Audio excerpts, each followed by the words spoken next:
آپ اپنی سکرین پر جو گول لائن دیکھ رہے ہیں یہ زمین کا مدار یا آربٹ ہے۔ اس آربٹ پر زمین سورج کے گرد چکر لگاتی ہے۔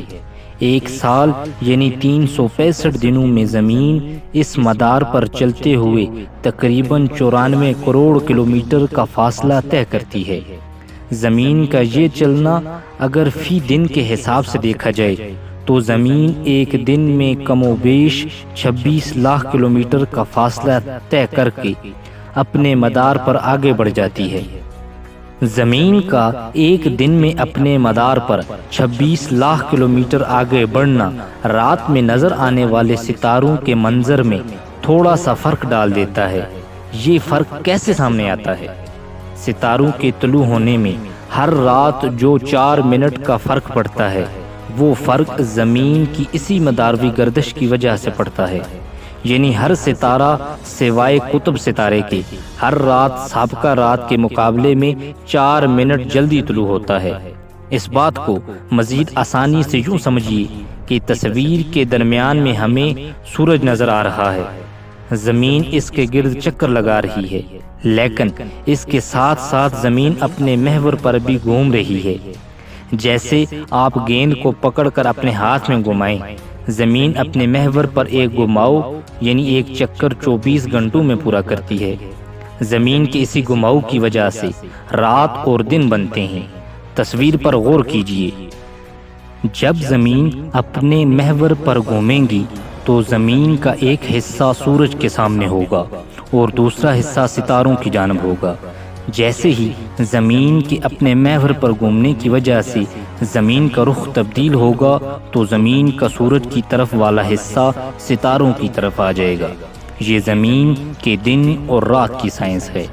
سال کے مختلف مہینوں میں دن اور رات چھوٹے بڑے کیسے ہوتے ہیں؟ اس کی وجہ زمین کا اپنے محور پر تقریباً 23.5 ڈگری تک جھکے ہونا ہے۔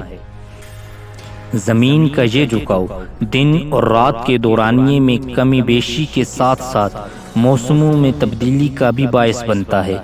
اسی جھکاؤ کی وجہ سے زمین کے قطبین پر دن اور رات کا دورانیہ مہینوں تک لمبا ہوتا ہے۔ سب سے اہم نقطہ جسے سمجھنا ضروری ہے وہ یہ ہے کہ ہم سارا سال ایک ہی طرح کے ستارے کیوں نہیں دیکھتے۔ گرمی کے سیزن میں نظر آنے والے ستارے سردیوں میں نظر نہیں آتے، اسی طرح بہار میں نظر آنے والے ستارے خزاں میں نظر نہیں آتے۔ اس کی کیا وجہ ہے؟ اب آپ دوبارہ اسی تصویر پر غور کیجیے۔ جب زمین اپنے مدار پر چلتے ہوئے آگے بڑھ جاتی ہے تو ستاروں کے مناظر بھی پیچھے چھوڑتی چلی جاتی ہے۔ یوں سال کے مختلف مہینوں میں آسمان پر ستاروں کے مختلف قسم کے برج نظر آتے ہیں۔ زمین آج اور ابھی اس وقت اپنے مدار پر جس جگہ موجود ہے، چلتے چلتے 365 دن کے بعد زمین اسی جگہ پہنچ جائے گی جہاں ابھی موجود ہے۔ ٹھیک 1 سال بعد یہی ستارے ہمارے سامنے ہوں گے جو آج ہیں۔ یہاں ایک اور اہم سوال یہ بھی بنتا ہے کہ اگر سورج بھی کہکشاں ملکی وے کے مرکز کے گرد اپنے تمام سیاروں کو ساتھ لے کر چکر لگا رہا ہے تو ہمیں ہر سال یہی ستارے کیوں نظر آتے ہیں؟ حالانکہ سورج جیسے جیسے اپنے مدار پر آگے بڑھ رہا ہے تو ہر 2-4 سال بعد ہمیں نئے ستارے نظر آنے چاہیے، مگر ایسا نہیں ہوتا۔ کیوں؟ سورج کا مدار چاند یا زمین کے مدار کی طرح مختصر سا بالکل نہیں ہے۔ سورج کہکشاں ملکی وے کے مرکز سے 26,000 نوری سال دور رہ کر اپنے مدار پر چلتا ہے۔ سورج اپنے مدار پر ایک چکر 23 کروڑ سال میں پورا کرتا ہے۔ 828 کلومیٹر فی گھنٹہ کی رفتار سے سورج اپنے مدار پر 23 کروڑ سالوں میں 20 خرب 14 ارب 80 کروڑ گھنٹے اپنا سفر جاری رکھ کر اربوں کلومیٹر کا فاصلہ طے کرتا ہے۔ اسے ایک کہکشائی سال بھی کہا جاتا ہے۔ کہکشاں کے مرکز کے گرد سورج کا مدار اس سے قدرے بڑا ہے۔ ہم کئی صدیوں سے فلکیاتی تحقیق کے شروع سے اب تک سالانہ ایک ہی طرح کے ستارے اور برج دیکھتے چلے آ رہے ہیں۔